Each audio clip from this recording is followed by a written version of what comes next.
नमस्कार विद्यार्थी मित्रांनो, आज आपण 2.5 book review Swami and friends by R K. Narayan हा लेसन अभ्यासणार आहोत। या लेसनला प्रत्यक्षात सुरुवात करण्यापूर्वी आपल्याकडे देखील टेक्स्टबुक असावं। चला तर विद्यार्थी मित्रांनो, सुरुवात करूया आजचा lesson book review Swami and friends by R K. Narayan. A little bit about the book. लेखक सुरुवातीला आपणास या पुस्तकाची ओळख करून देताना या पुस्तकाबद्दल थोडक्यात माहिती देतो। लेखक म्हणतो, anything I mention about the book can be mistakenly understood as spoilers. The writer says that if he mentions anything about the book Swami and Friends, it can be mistakenly understood as spoilers.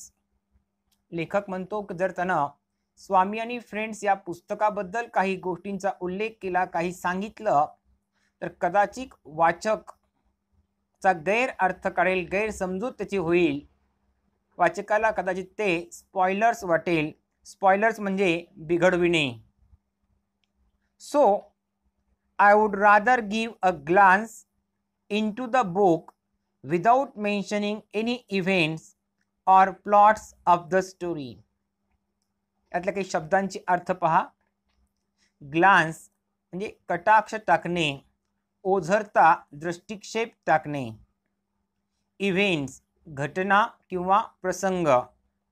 Plot of the story, plot म्हणजे कथानक। लेखक म्हणतो, so I would rather give a glance into the book. लेखक म्हणतो की instead of mentioning anything about the book, या पुस्तकाबद्दल काही गोष्टींचा उल्लेख करण्यापेक्षा लेखक म्हणतो की I would rather give a glance, the writer would give a glance, तो तुम्ही एक याच्यावर दृष्टिक्षेप टाकतो। इनटू द बुक कुठल्या गोष्टीवर?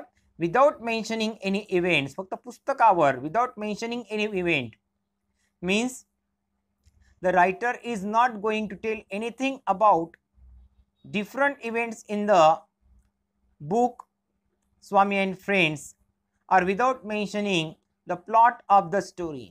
यातील जी कथा आहे ती कशा प्रकारे उलगडत जाते किंवा यामध्ये कोणकोणते प्रसंग घडतात, लेखक म्हणतो याचा उल्लेख न करता एक ग्लान्स, एक ओझरता दृष्टिक्षेप तो या पुस्तकावरती टाकणार आहे।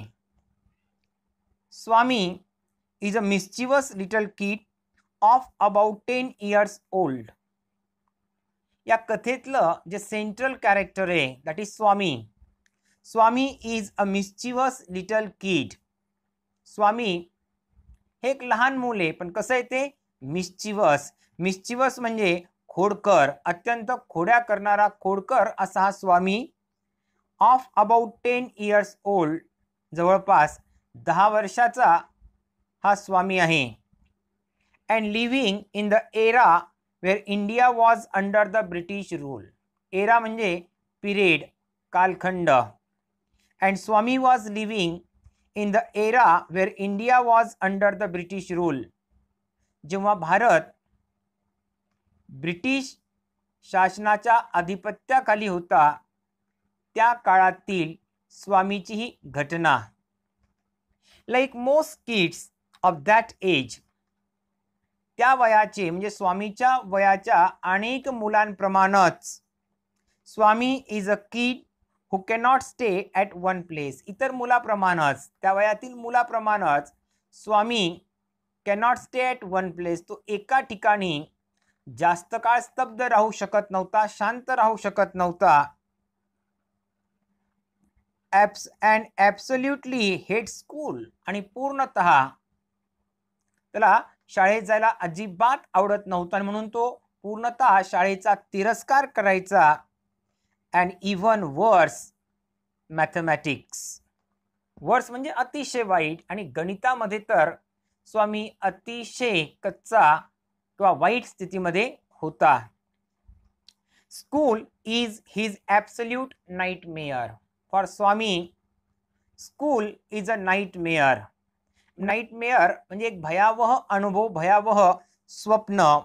शाळा तर स्वामी करता पूर्णतः एक भयावह स्वप्न होतं. Anyway the story unfolds around the happenings of this kid.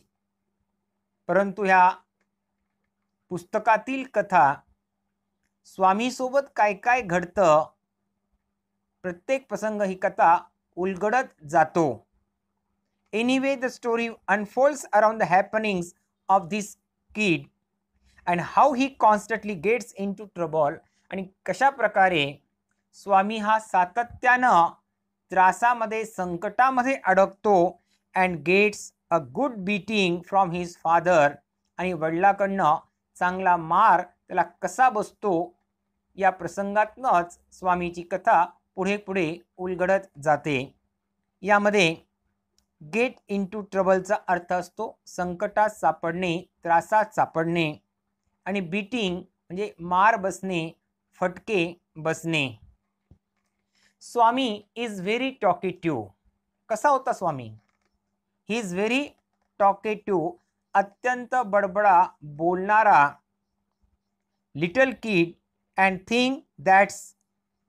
Things that's his way of facing life, talking himself out of everything. आणि त्याला नेहमी असं वाटायचं the way that he facing the life is the correct one. ज्या प्रकारे तो जीवनाला सामोरी जातो, जीवनाचा मुकाबला करतो, तोच योग्य आहे असं त्याला वाटतं. And he always like to talk of himself and his way of facing the life. त्याला नेहमी स्वतःबद्दल आणि स्वतः जीवनाला कसा सामोरी जातो याबद्दल बोलायला स्वामीला खूप आवडतं. But he does learn the truth the harsh way. पण जीवनातलं सत्य त्याला अत्यंत हार्श म्हणजे कठोरपणे त्याला शिकायला भेटतं. ॲज मेनी टीन्स, अनेक टीन्स म्हणजे किशोरवयीन मुलं, 13 ते 19 वयोगटातील मुलांना पण टीन्स म्हणतो. इतर टीन्स प्रमाणच as many teens back then, त्या काळातील इतर किशोर अवस्थेतील मुलाप्रमाणच all he wants to do is play under the sun. त्याला काय करायला आवडायचं? तर इतर किशोरवयीन मुलांसारखंच त्याला उन्हातानात खेळायला आवडायचं. किक समथिंग, चालताना कुठल्या तरी गोष्टीला लात मारायला आवडायचं. क्लाइंब अ ट्री, झाडावरती चढायला आवडायचं. ब्रेक समथिंग, कुठल्या तरी गोष्टीची मोडतोड करायला आवडायचं. अँड हरॅस समबडी, आणि कुठल्या तरी व्यक्तीला त्याला हॅरॅस म्हणजे त्रास द्यायला आवडायचं. अनलाईक किड्स टुडे, आज देखील बऱ्याच वेळा लहान मुलांना याच गोष्टी आवडतात. This in fact was the life of a typical boy growing up. त्या काळातील ग्रोईंग अप, वयानं वाढत चाललेल्या मुलाचं एक सर्वसाधारण आयुष्य होतं. And in most parts of India steel is, आणि आज देखील भारतातील अनेक भागातील वयात येणाऱ्या मुलाचं आयुष्य असंच असतं. Technology isn't big in a kids life. त्या काळामध्ये टेक्नॉलॉजी, तंत्रज्ञान, आजच्यासारखं तंत्रज्ञान त्या काळातील मुलांच्या आयुष्यामध्ये फार काही नव्हतं. किंबहुना तंत्रज्ञानाला त्यांच्या आयुष्यात जागाही नव्हती. All they want is to play havoc. मग त्यांना काय आवडायचं? त्यांना काय हवं असायचं? तर all they want to play havoc, फक्त दंगामस्ती करणं आणि आपल्या आरड्याओरड्यानं एकदम हाहाकार माजवणं, याच गोष्टी त्या लहान मुलांना आवडायच्या. In what ways is Swami a typical boy in his growing years. मोठा होत असताना स्वामी देखील एक टिपिकल बॉय कोणत्या दृष्टिकोनातनं होता? In this regard Narayan gets deeply into the working of Swami's 10 years old mind. How Swami was a typical growing boy. याचं उत्तर शोधताना नारायण काय करतात? इन दिस रिगार्ड या बाबतीत Narayan gets deeply into the workings of Swami's 10 years old mind. या 10 वर्षाच्या मुलाची मानसिकता काय आहे हे समजून घेण्याचा आर के नारायण प्रयत्न करतात, त्यावर कार्य करतात. एक्सप्लेनिंग एक्विजिटली आणि अगदी स्पष्टपणे, एक्विजिटली म्हणजे उत्कृष्टपणे, स्पष्टपणे काय करतात, एक्सप्लेन करतात, विश्लेषण करतात. हाऊ ही थिंक्स, की स्वामी कसा विचार करतो, and what his perspective of the world is, आणि जगाकडं पाहण्याचा त्याचा पर्स्पेक्टिव्ह म्हणजे दृष्टिकोन कसा आहे हे आर के नारायण अभ्यासतात. The reader does feel like Swami. वाचकाला देखील स्वामी अँड फ्रेंड्स हे पुस्तक वाचताना the reader does feel like Swami, त्यांना स्वामी सारखंच म्हणजे स्वामीच्या मानसिकतेसारखंच त्यांना वाटतं. And gets very attach with the character as the story progress, आणि जशी जशी स्टोरी पुढे सरकते वाचक देखील स्वामीच्या मानसिकतेकडं किंवा स्वामीच्या पात्राकडं आकर्षित होऊ लागतो. That's the magic of Narayan. आणि हीच आर के नारायण यांच्या साहित्याची जादू आहे की वाचक त्यातल्या पात्राशी जुळला जातो, पात्राच्या मानसिकतेशी जुळला जातो. Significance of the book. या पुस्तकाचं महत्त्व किंवा वैशिष्ट्य काय. Swami and friends by R K Narayan is not merely an interesting read. Swami and friends हे जे आर के नारायण लिखित पुस्तक आहे हे केवळ एक रंजक पुस्तक किंवा वाचन साहित्य नाही. That could be enjoyed from top to bottom, की जे अगदी लहानांपासून मोठ्यांपर्यंत वाचावं एवढंच, केवळ एवढं महत्त्व नाही. अजून त्याचं काय महत्त्व आहे. But the work attributes a lot of literary values. या पुस्तकाच्या काही लिटररी व्हॅल्यूज, साहित्यिक मूल्य आहेत. Even if it is a tin book, जरी ते लहान मुलांकरता लिहिलेलं पुस्तक असेल, पण त्यातल्या ज्या साहित्यिक मूल्य आहेत हे मात्र याचं श्रेय आपल्याला आर के नारायणला द्यावंच लागतं.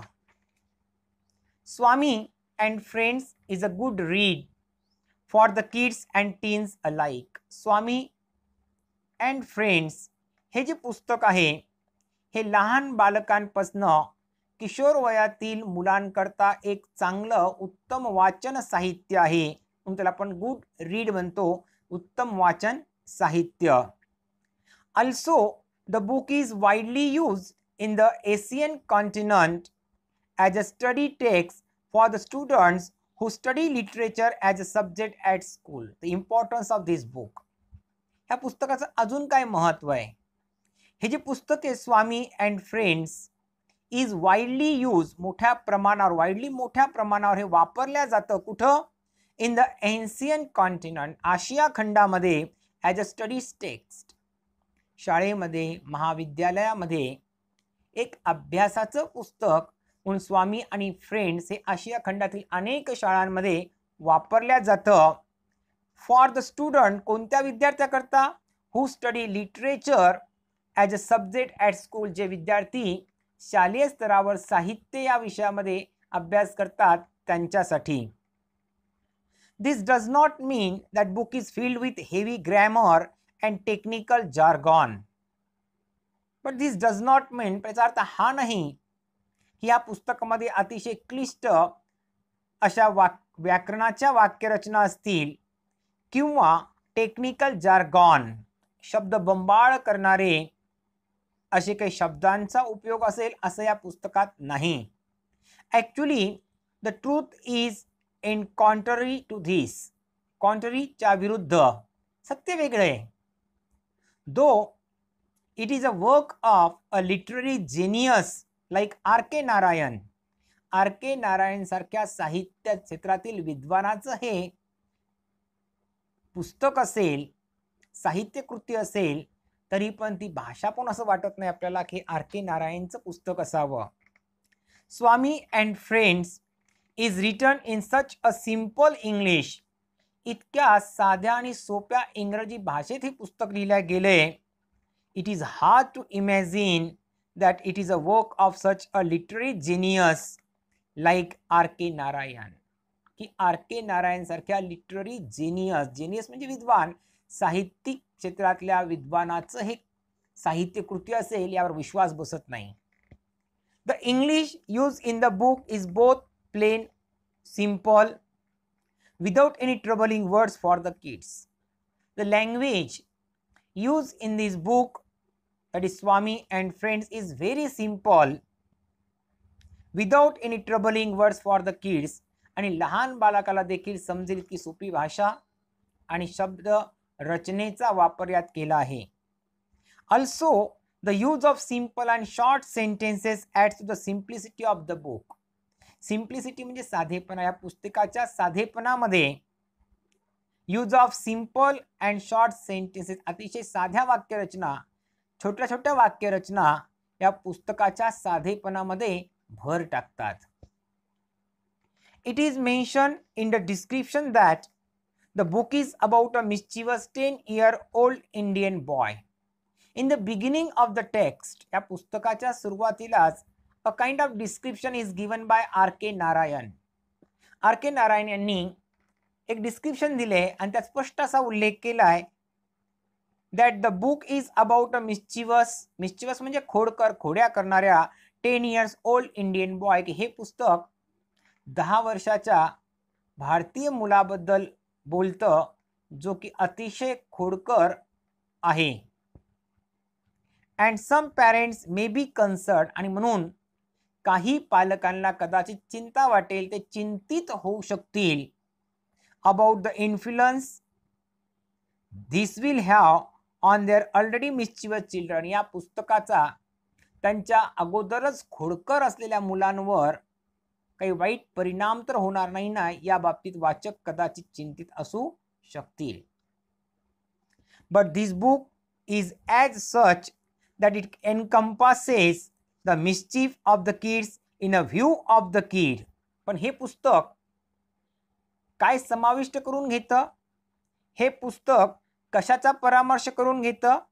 द मिस्चिफ ऑफ किड्स, लहान बालकांच्या खोड्या, in a view of the kid, लहान बालकाच्याच दृष्टिकोनातून, विच इज हार्मलेस, ज्या लहान बालकाच्या खोड्या कशा आहेत? हार्मलेस, निरुपद्रवी, प्युअर, शुद्ध आहेत इन हिज पर्स्पेक्टिव्ह. त्यातला हेतू शुद्ध आहे. निरुपद्रवी खोड्या आहेत ह्या. Also amidst of all the mischiefs and naughtiness. Mischief म्हणजे खोड्या, नॉटीनीस म्हणजे मस्ती. ह्या खोड्या आणि मस्तीमध्ये देखील हे पुस्तक कसं आहे? We actually find that Swami is a loving and tender kids. Swami कसा आहे? प्रेमळ. स्वामी कसा आहे? टेंडर, अतिशय हळवं मूल आपल्याला ते जाणवतं. Who is actually very sensitive, आणि खरं पाहता स्वामी अत्यंत संवेदनशील बालक आहे. It is also known fact that mischievous kids are the most sensitive and loving people of all. आणि लेखक यातनं ही गोष्ट सांगण्याचा प्रयत्न करतो. कोणती? दॅट मिस्चिवस किड्स, जे खोडकर मुले असतात, आर द मोस्ट सेन्सिटिव्ह, ते सर्वात संवेदनशील, and loving people of all, ते सर्वात प्रेमळ असे व्यक्ती असतात. And R.K. Narayan does a great job conveying that to all of us. आणि R.K. नारायण यांनी हीच बाब, ही खोडकर मुलं ही अत्यंत प्रेमळ आणि अत्यंत संवेदनशील असतात हे वाचकाला पटवून दिलं. सो इन कन्क्लुजन, थोडक्यात अखेरीस किंवा शेवटी असं म्हणता येईल, इट कॅन बी सेड, असं आपण म्हणू शकतो, that this book is a good read for children of all ages. प्रत्येक काळातील, प्रत्येक पिढीतील सर्व मुलांकरता एक उत्तम वाचन साहित्य म्हणून आपण स्वामी अँड फ्रेंड्स या पुस्तकाकडे पाहू शकतो. Who may just enjoy a good read, जे मूल एक चांगलं वाचन साहित्य एन्जॉय करू इच्छितं, who may want to improve their English skill, ज्या मुलाला आपलं इंग्लिशचं कौशल्य वाढवायचं आहे त्याच्याकरता स्वामी अँड फ्रेंड्स एक चांगलं वाचन साहित्य ठरू शकतं. अबाउट द ऑथर, लेखकाविषयी काही म्हणजेच R.K. नारायण यांच्याबद्दल काही माहिती आपण या पॅसेजमध्ये पाहणार आहोत. The author of Swami and friends is India's one of the greatest authors of all time, R.K. Narayan. So R.K. Narayan is the author, is the writer of the book Swami and Friends. Swami and Friends या पुस्तकाचे लेखक R.K. Narayan आहेत. And R.K. Narayan is one of the greatest authors of all the time. भारतीय साहित्याच्या इतिहासामध्ये जे महान साहित्यिक आहेत त्यांच्यापैकीच R.K. नारायण एक होय. R.K. Narayan is responsible for many of the outstanding literary works India has ever produced. ever आतापर्यंत भारताने जितकेही साहित्य निर्मिती केली त्यामधील आउटस्टँडिंग ठळक आणि उल्लेखनीय जे साहित्य निर्मिती आहे त्यामध्ये R.K. नारायण हे एक नाव. And this book is particular captures the essence of India, the spirit of India. हे पुस्तक काय कॅप्चर करतं? Spirit of India, essence of India under British ruling, की ब्रिटिश रूल मधील बालकाची मानसिकता काय असते, कशी होते, हे नेमकं R.K. नारायणच्या या पुस्तकामध्ये कॅप्चर केलं गेलेलं आहे. And the mind and life of a typical teenage kid, आणि द माइंड मानसिकता अँड लाईफ आयुष्य ऑफ अ टिपिकल टीनेज किड, एक सर्वसाधारण किशोर वयस्तील बालकाचा मानसिकता आणि आयुष्य कसं असेल त्या काळामधलं नेमकंच ह्या पुस्तकाने ते कॅप्चर केलेलं आहे. Other great works by Narayan include म्हणजे समाविष्ट इतर कोणकोणते साहित्य जे R.K. नारायण यांनी लिहिले त्यामध्ये Malgudi Days is an imaginary village created by R.K. Narayan. R.K. नारायणचे साहित्यकृती मालगुडी डेज, आणि याच साहित्यकृतीवर याच नावानं फार पूर्वी दूरदर्शनवर एक सिरियल देखील चालायचं. द गाईड या पुस्तकावर आधारित देवानंद यांनी भूमिका केलेला एक चित्रपट देखील खूप प्रसिद्ध झाला. The painter of the science and many more literary work such as, आणि इतर काही साहित्यिक कृती पहा त्यांच्या. The Ramayana a shorten modern prose version of the Indian epic, त्यांनी रामायण लिहिलं. कशामध्ये लिहिलं? प्रोजमध्ये. शॉर्टन संक्षिप्त रूप. A shorten modern prose version of the Indian epic, epic म्हणजे महाकाव्य. And the Mahabharata a shorten modern prose version of the Indian epic. Go take a look, writer म्हणतो go and take a look at them if you are interested. तुम्हाला जर साहित्याची आवड असेल जा आणि R.K. नारायण लिखित या साहित्यकृतीचा आस्वाद घ्या, असं लेखक आपल्याला त्या ठिकाणी सुचवितो.